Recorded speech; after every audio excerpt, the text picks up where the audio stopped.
Nelvig, vous l'avez vu, certains candidats à l'élection présidentielle conduisent de véritables campagnes à l'américaine, musique en tête et gadgets en tout genre. D'autres, plus traditionnels, comptent surtout sur l'activité bénévole de leurs militants avec distribution de tracts et collage d'affiches. Dans tous les cas, ces élections ont fait naître une véritable activité économique à laquelle s'est intéressé Gérard Morin. 20 000 disques pour Jacques Chirac, conçus et produits dans les locaux de cette petite entreprise parisienne, qui d'ailleurs a fait aussi un disque pour François Mitterrand avec des paroles différentes. Écoutez celui de Jacques Chirac.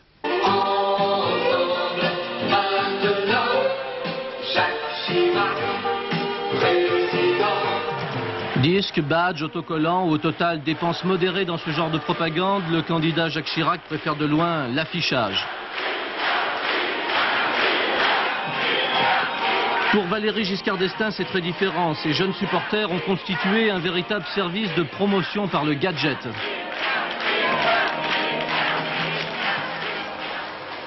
Les 15 employés de cette petite entreprise parisienne ont travaillé pour le citoyen candidat. Ils ont notamment imprimé les t-shirts Allez Giscard, Allez la France. 10 000 t-shirts auxquels s'ajoutent 30 000 badges et 15 000 ballons. Résultat, 300 000 francs de chiffre d'affaires supplémentaire dû au présidentiel. On a rendez-vous chez... Pour les dirigeants de cette entreprise, les supporters de Giscard sont des clients comme les autres.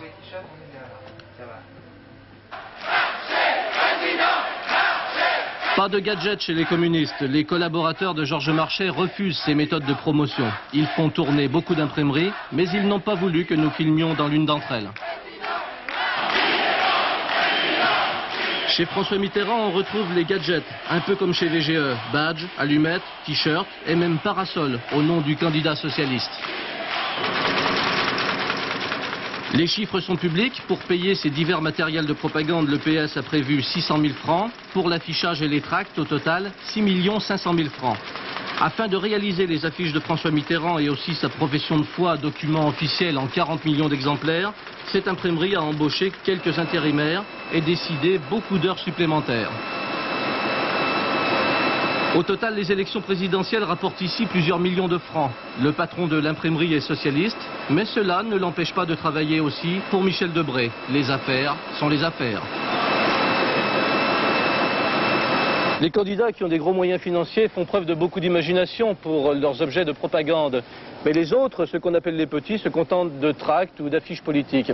Combien d'argent brassé dans toute cette affaire? Difficile de savoir. Ce qui est certain, c'est que l'État a mis 272 millions de francs, mais pour les documents officiels seulement.